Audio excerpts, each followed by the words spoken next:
Inflation acceleration is sweeping the nation. We are talking CPI. We are talking aliens in Mexico. We're talking crypto. All of that and more today on Money Never Sleeps.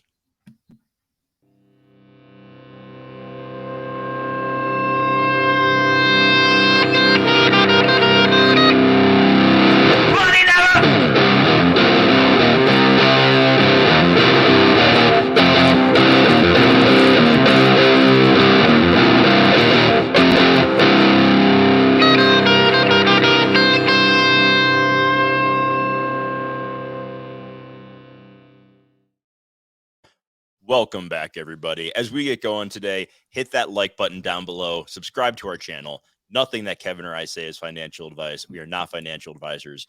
Do your own research for making any buys or sells in this market. Kevin, we had CPI come out today, came in at 0.6% up month over month on the headline number versus a 0.2% increase in July, 3.7% year over year, which was higher than the expectation of 3.6%. And it was 3.2 in July. So we saw a reacceleration in that one. For the core number, so CPI minus food and energy, we saw a 0.3% month over month increase, also a reacceleration versus July when it was 0.2.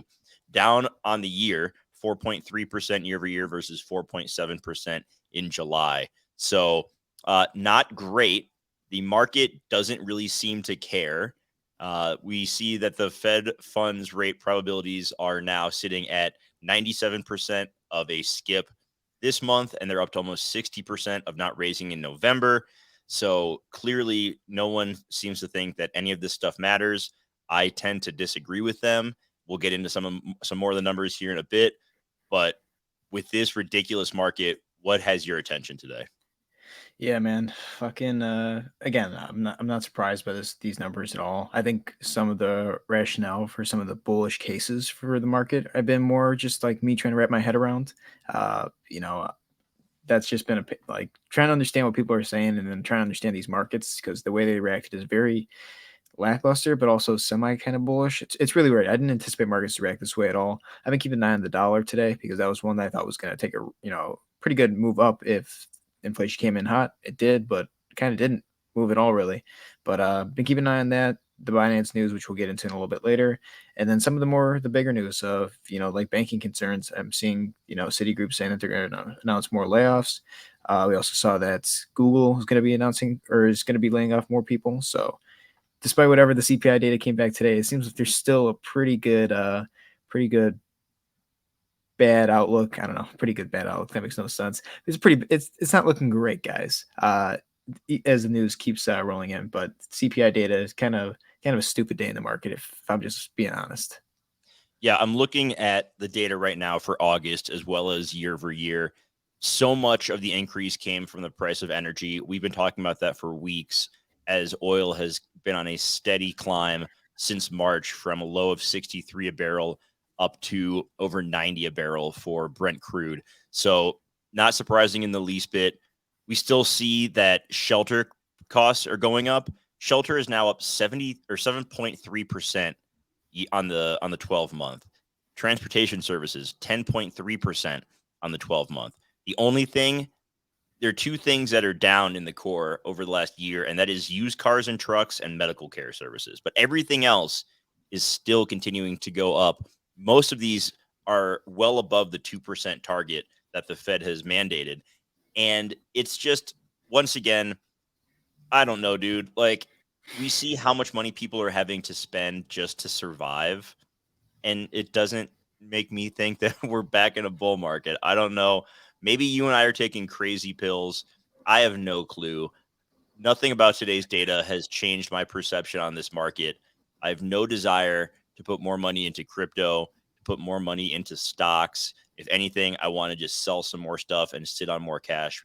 Not financial advice, blah, blah, blah, because it's just another breadcrumb pointing us toward this shit is all just a fugazi. I'm going to put on my conspiracy theorist hat here. And no, I'm not going to bring up the fucking Mexican aliens that were revealed before Congress. No, what I'm bringing up is this market didn't drop today because the ARM IPO is tomorrow. That's honestly what I think is a pretty. When we know that there's going to be what is it, 51 billion or so valuation right off the bat for what Arm's IPO is going to be for the market cap. That's a lot of money coming in that wasn't here today. So I'm really interested to see how that plays out. I wouldn't be surprised if that does play in line with some of these IPOs that come out at bad times. I think this is coming out at a bad time. I mean, necessarily, you wouldn't want to get a 3.7% CPI headline number the day before you're fucking expected to go public on the New York Stock Exchange. So I honestly think that this market is being held up right now just so that they can get out maybe at a higher price tomorrow or in the next few days. I'm going to take your conspiracy theory even further. The ARM IPO, SoftBank, is working with the Mexican aliens to distract us from how bad the market is. They're in That's a good cahoots. point. They're colluding together. And that's why they showed the aliens today and the ARM IPO tomorrow so that they can, get everyone distracted. And then that's why they're talking about Mexico and all the pesos, and we're not worried about what's going on with fucking Japan and the yen. I don't know. Oh, we're cooking. Now we are cooking, and I love it. I love what I'm hearing here. Okay. So outside of that data, that was the big one for today. Tomorrow we have some more good stuff. We get producer price index, core producer price index, US retail sales, which is being closely watched, see what the strength, the health of the consumer is.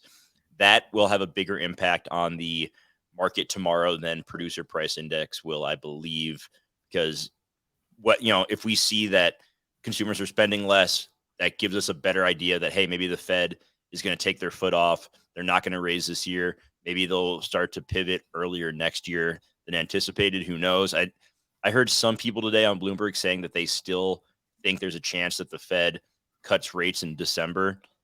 I know that you're of the belief that if that does happen, it's for a very distinct reason. Why don't you go into that? Yeah, there's only one way I think that the Fed's going to cut rates, whether it's this year or next year early on. That's if they break something. And I mean, that's the only way I can make sense of, these rate cuts. Again, CPI seems like it's going up. I don't care what the core CPI is, this month. Again, that's a convenient fucking number for them because it doesn't account for important things that come into consumers' spending from day-to-day expenses from food and, gas. It's not going to account for the things that are going up. Then we both know, and everyone else who fucking spends money to live in this country experiences. But yeah, it's CPI the number headlines going up. We got the PCE that also went up as well. Prior CPI also went up. So I think that if they continue to see inflation go up and we're seeing unemployment rise, they're going to have to do something to stop this inflation going up before it kills all these people that are pretty much unemployed. They're going to have to raise rates. But if that breaks something in the banking sector, which is probably the most vulnerable sector out of all of them, in my opinion, right now, the one that's probably going to also have the most chance of surviving as well, because there's going to be bailouts. People are going to buy out some of these banks.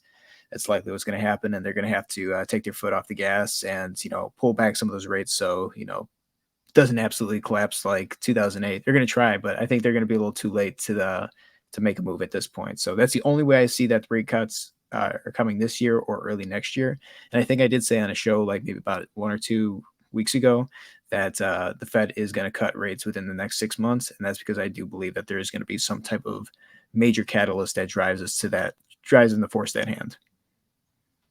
Yeah, that would go along with the timeline of that big VIX bet that we saw last week. Because I believe the date on that one is like February 12th or something. So that is right in line with that. If that happens, I mean, talk about a generational buying opportunity right there. Like that is going to be absolute chaos and pandemonium.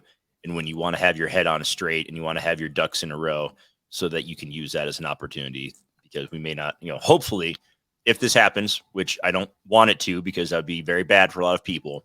If it happens, I hope it's like the only time in the coming future so that we don't need to worry about it again. But it's neither here nor there. So we have the ARM IPO tomorrow. You mentioned that. They officially announced the IPO price is going to be $51 a share. Are you a buyer, a seller, or a bystander on this one? This is what I caution. Like, obviously, I think it's going down in price. I don't think this is the right time for them to be releasing it. Doesn't mean that it's not going to pump in price before to screw everyone that's shorting it right off the bat, right? That's the thing that we have to keep an eye on. I do think that there's going to be a massive amount of liquidity drawn from this, both into the upside and to the downside. Just because it's 51 billion or 50 something $billion for their market cap that they're estimating it to be, doesn't mean that there isn't a lot more money to be made in this. It's going to be money for people who are shorting and people who are looking to liquidate shorts, as well as people who are going to be longing, and then they're going to just short the top at that point. So I think the best thing to do is just to sit back. Well, for me personally, I'm just going to sit back, watch what happens. Am I really interested in shorting ARM? Not really. Do I think that there's going to be a lot of value to short it at some point in the next few weeks? Maybe. It really depends on how it opens up, and if they do decide to pump it up and the market decides to pump green, and whether they decide to sell it fairly soon after. So it's just going to be something that I'm interested to see how the markets react, but I'm not going to be a participant. Yeah, I also will not be a participant. It would not surprise me, though, if the price dumped, with so many of the people who got in early on it being in really rough spots from other investments. Like, we know how down SoftBank is. And for them to have such a high percentage of the shares, like, they have gotten their asses kicked for the last year on so many of their investments. Like, it's been really rough. And they're holding, I want to say, like 90% of the shares. Would it surprise me if they were like, yeah, well, we still want controlling interest, but we'll go ahead and just dump a ton of them. Like, that wouldn't shock me. 30% of it. They sell like 39% of the shares and still hold one. Like, that would, and just absolutely tank the price. Like, they're not US based. Like, they could manipulate the market, I suppose. It'll be like, I don't want to go down that road, but I'm not going to be participating either. I will be an interested observer, that's for sure. Well, we'll look at the charts once it goes live tomorrow. See what the Mexican Stochastic Alien (RSI) is telling us what to do. That's about the only way I'll be able to make a decision in this market, if the Bollinger Bands are telling me to invade Mexico and planet Earth. But otherwise, ARM, sitting back. It's gonna be just grab some popcorn and just enjoy. People play some casino roulette, pretty much, which is what I think this is gonna end up being for the next few days. Yeah, absolutely. What else is catching your eye in the markets right now? Everything's been about inflation. We're seeing Citi planning some job cuts on the higher end. A lot of these banks, like, it's starting to creep up to them, man. Like, some shit is happening, and it is very important right now to be watchful and mindful of that, because they while everyone's talking about inflation, these are some important things to monitor too.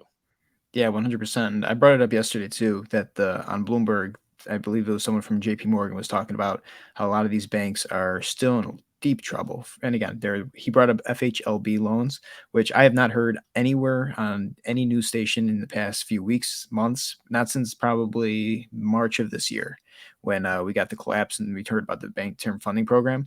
But looking at this here, this is not good news. And again, we could look at Citigroup's stock price on the charts right now too. Let me just pull those up. Full disclosure, I did short Citi a few days ago, so I'm very happy to see that this news is coming out. Not happy that, obviously people are losing jobs. It's not great, but there's a reason why we talked about it a few days ago and I acted on it. And that was because we are looking at a really wild structure here. I'm going to pull it up on the monthly. Yeah. So since 2009, we've been in this massive bear flag for Citigroup. And right now on the monthly, we are fucking so close to testing this bottom half. If we get to $39 on the monthly, and we can see that the monthly stochastic RSI looks like it's heading down from here, if we test it and it doesn't hold, or one of these banks, these regional banks, starts collapsing and people start freaking out and start, withdrawing their deposits, a lot of these stocks are going to go down, banking sector, and that's a bet that I'm taking. But I would anticipate that we at least go to the origin of this bear flag, and that would be down here around $9.70. So that's from where we currently are down there. That's about a 76% drop, and it's not out of the realm of possibility, right? Could it go lower? Absolutely. I mean, last time. I hate to bring this up every fucking time, but it's just an amazing look at how much it shot down to, the bear market low from 2008. This was when Citi was trading at roughly $569 a share. Jesus. And it went down to, what is this down here? $9.62. So if we want to How is fucking that even real? if we want to do the math, let's look at this on the yearly. That'll give us just the exact percentage of what it went down. It's Good Lord. let's go here from top to the bottom, 98.02%. So if, say worst case scenario, they go down 98.02%, then well, that's a profitable trade right there. But again, that bear flag that's down there on the monthly is very important to keep an eye on. And this is not, they're at a level, I think, too, where it's tested this pretty much.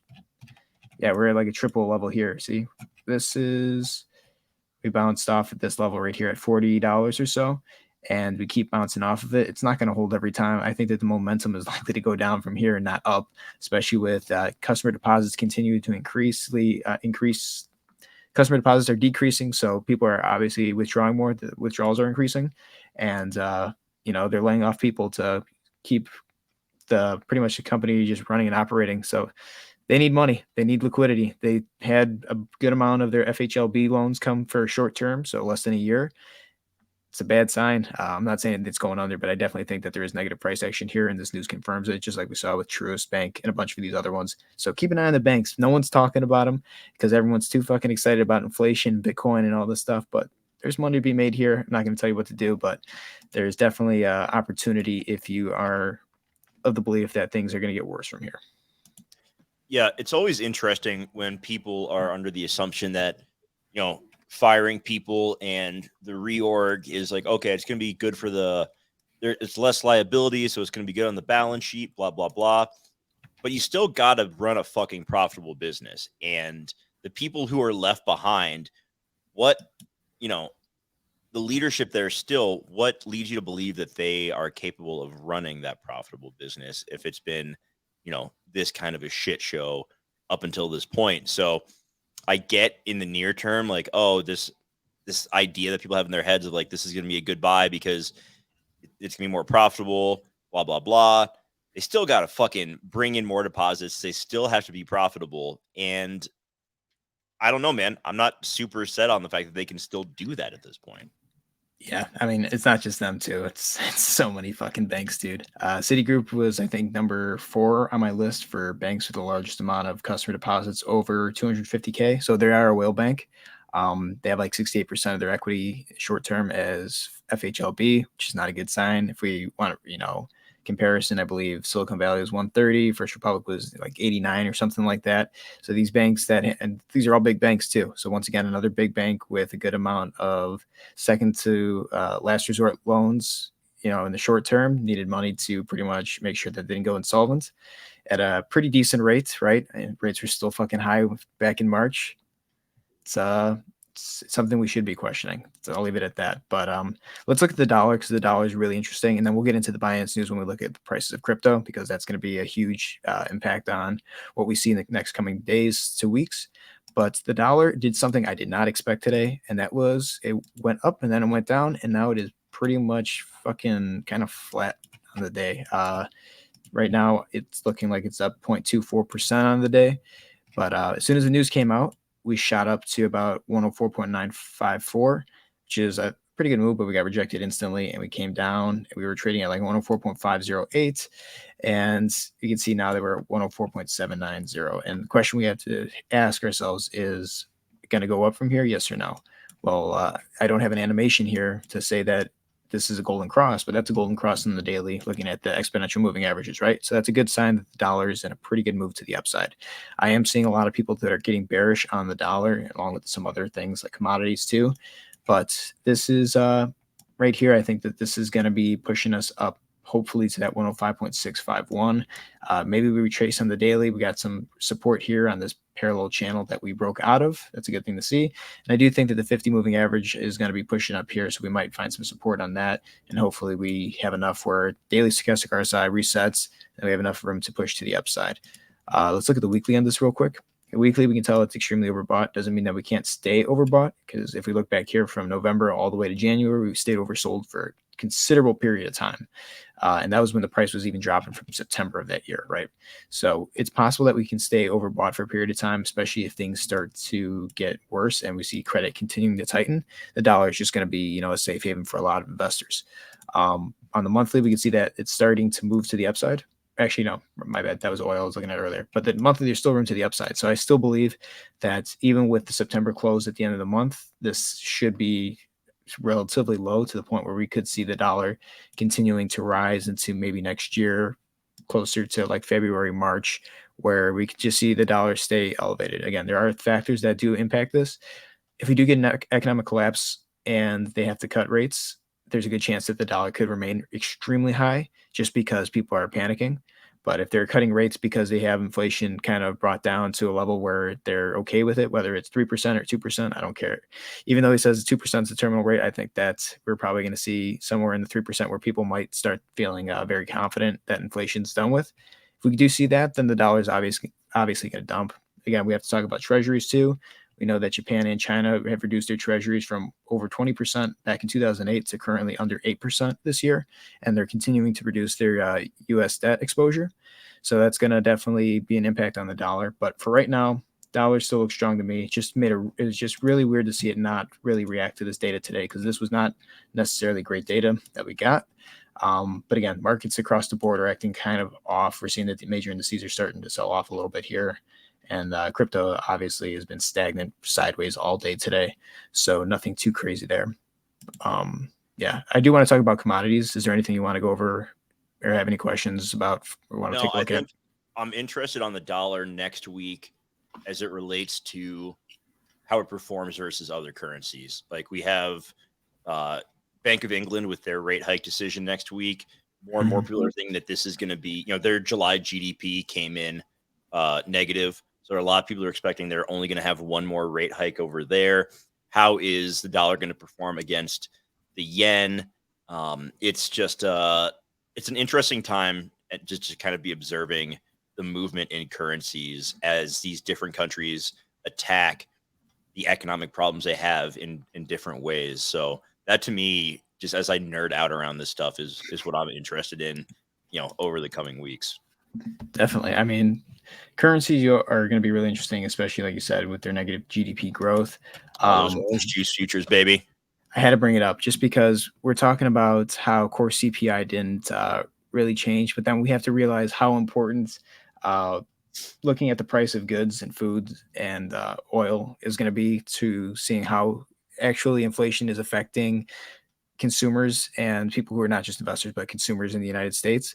And I mean, this is fucking insane how much orange juice has shot up, right? This is frozen concentrate orange juice futures for November of 2023. I didn't even know you could fucking trade this shit. And I wish there was a way for me to get in on it because I do like orange juice. And if it's going up in price, I want to ride this wave with orange juice.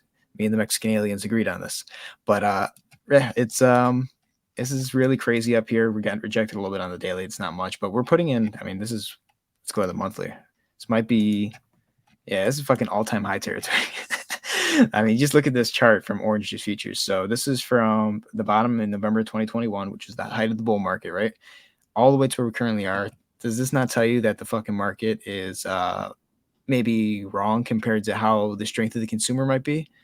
Yeah, I think that there is a big deviation between those two, right? Market's up while consumer is having to foot the bill for things. Look at the price of orange juice, right? Shooting up. I mean, that's just one good. We could take a look at, let's take a look at cocoa.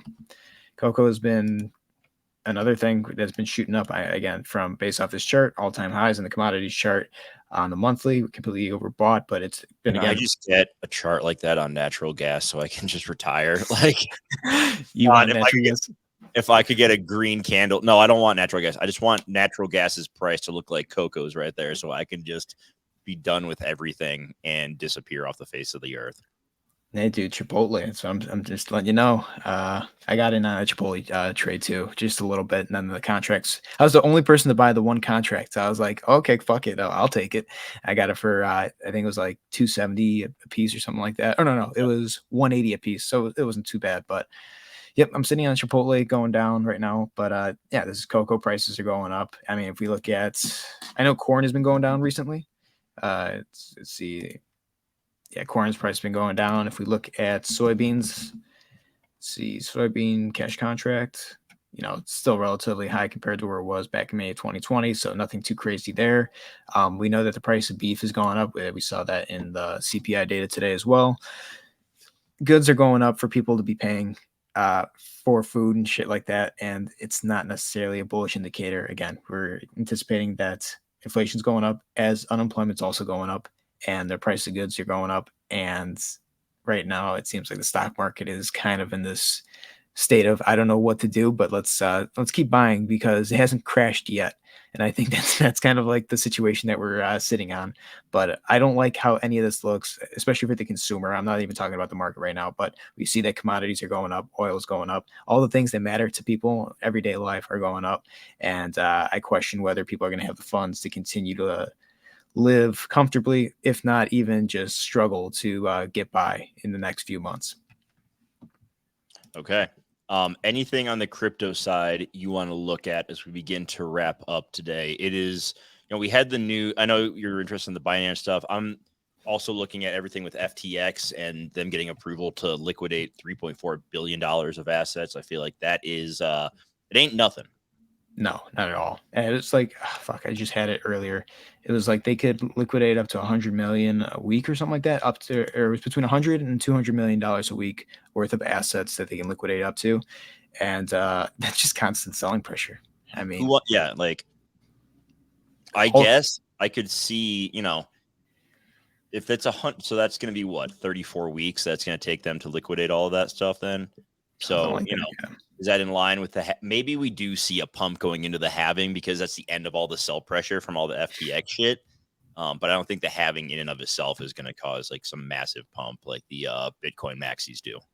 Yeah, it's I mean, it kind of goes in line with what we're seeing from Binance here and also what's going on with Huobi over in China, which ironically named their exchange HTX, which doesn't sound familiar at fucking all. It's like, what are you guys doing? Some crazy shit going on in this world. I don't even fucking believe half of what I'm seeing anymore. But Binance US, a third of its staff absolutely gone. Their CEO, Brian Schroeder, is gone as well, steps down.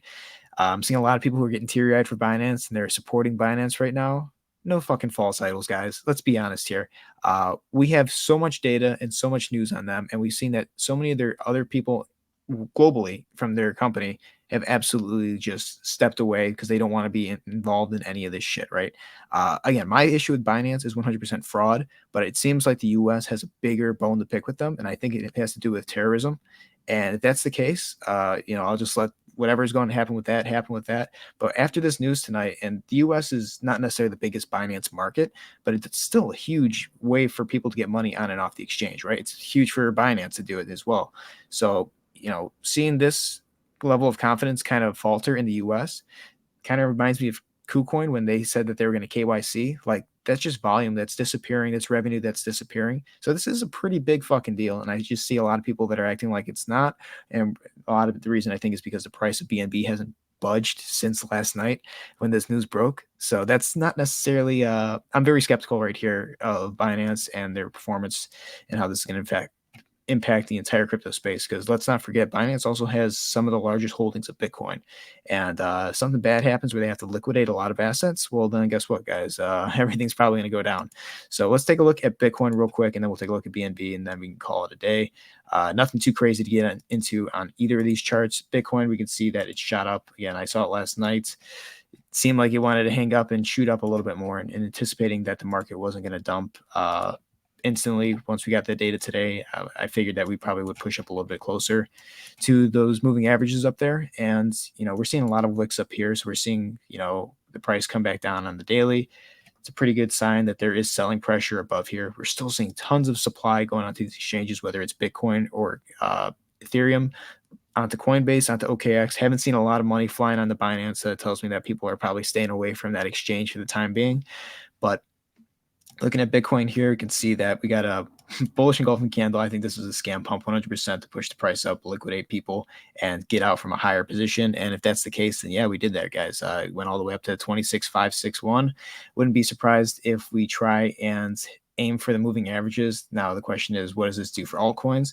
Well, it probably takes them up a little bit, but it also brings Bitcoin dominance up extremely higher than where it was when it, crashed back on Monday. So we're going to keep an eye on that. But we got the 50 and the 200 estimated moving or exponential moving averages that are coming in. We got resistance right here at 26.8. I wouldn't, if we start to wick up there, we could get, rejection. we're still in this stupid wave here, going sideways. We have not made our next move down, which is this green target right here, 223,629. We have to close the day, continuously underneath this 25,284. We did it over here. I think that's why we pushed up. But right now, I don't think anything crazy has happened that gives me concern. We have to keep an eye on stable coins. If those are being minted, then we instantly know that's a sign that we're going to probably see the market pump up. And, I wouldn't be surprised if it's very similar to what we've seen here with all these wicks. But we can see the daily stochastic RSI is going to the upside. We got another green day. Hopefully we close in the green today. And I say that as a bear because that means that the stochastic RSI will have to reset to the downside. And I think that there is going to be, once everyone gets out of their positions, a lot of selling pressure going down. This FTX news is not beneficial. This Binance news is not beneficial. This HTX news is not beneficial to pumping your bags. If anything, it's just allowing a lot of these exchanges to get excitement, maybe some liquidity in so that they can exit from a higher position. That is my belief in my position. Doesn't mean that I'm right. It just means that I think that's what I'm seeing with all this money going onto the exchanges while price is going up. You don't put money on the exchanges because you want your crypto to look nice, sit next to your Ronaldo NFT on Binance US, right? It's not the case. I'm actually going to be sad when that fucker goes. I'm like, I can't move my Ronaldo NFT. It's in my Binance US account. Can't get rid of it. So that's my belief on Bitcoin. Bitcoin is going to be driving the market. Keep an eye on that. I think alts are still under extremely tight threshold based off of Bitcoin's price. But here we are with Binance once again. We closed the past 2 days under 212, which is a huge level of resistance. And we can see that right now we're kind of fighting that. We're at 212.2. If we continue to close below this, it's not great for the price action. But you can also see that last night when the news broke, it didn't really do anything, right? Maybe it came down a little bit from like 214 to 210 at the most. Still, it's not a huge amount of money that's flowing in and out of Binance, BNB. I still think a lot of these coins are locked up by people who are invested heavily in the company, and Binance itself is also a huge holder. But if they have to start liquidating, obviously watch out. But yeah, we're still in this blue zone. We're in this blue zone for a period of time. We can't break above it. If we broke above it, we'd be 219, 220 area. And we could see that the last time that we were down here for a period of time was back in June of 2022. That was when the market absolutely ate shit for a period of time. But we could see that within this range, we were down here for about 30 days, right? Where we are currently, I'm not sure if it's been 30 days, but let's see. It's been about 27 days. So interesting. Maybe we do get some type of volatility within these next few days to see the market move one direction or the other.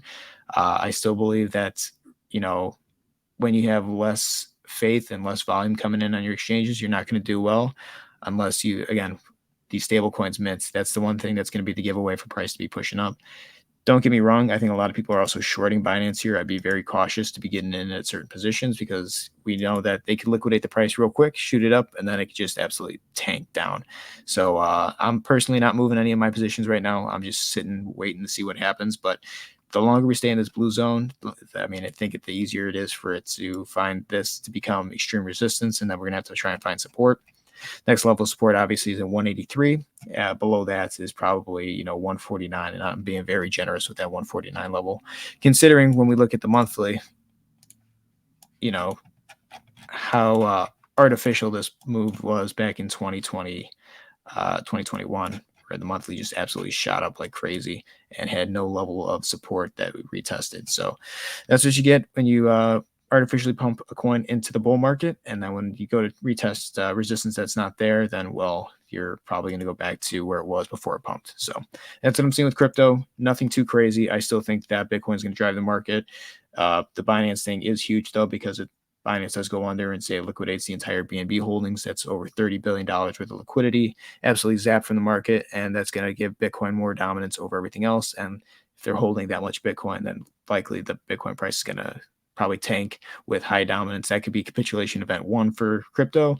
And then again, we have to keep in mind that the banking sector is still in a terrible state. So that could be 2 capitulation events on the horizon. Just be safe. But I do think that we are probably going to see some more news around Binance fairly soon. This is huge news that we got last night, and that's probably going to be negatively impacting price in the foreseeable future. All right. That is how we're going to wrap it up for today. We are going to be back tomorrow. Talk the latest data around producer price index, U.S. retail sales, all of that good stuff. Got about 25 minutes left in the trading day. Things are looking a little flat at the moment, but we could see some last minute moves, and I think we'll see a little bit of volatility tomorrow as well. Thank you, everybody, for watching. As we get out of here, hit that button down below. Give us a like, subscribe, drop a comment, share us on social, all that good stuff. We appreciate everybody for watching. Randy, have an awesome day. Thanks for being here. Anyone who watches on the playback as well, thank you for your support. Have a good one, everybody. Stay safe out there, and we'll see you tomorrow. Take care. You too, aliens.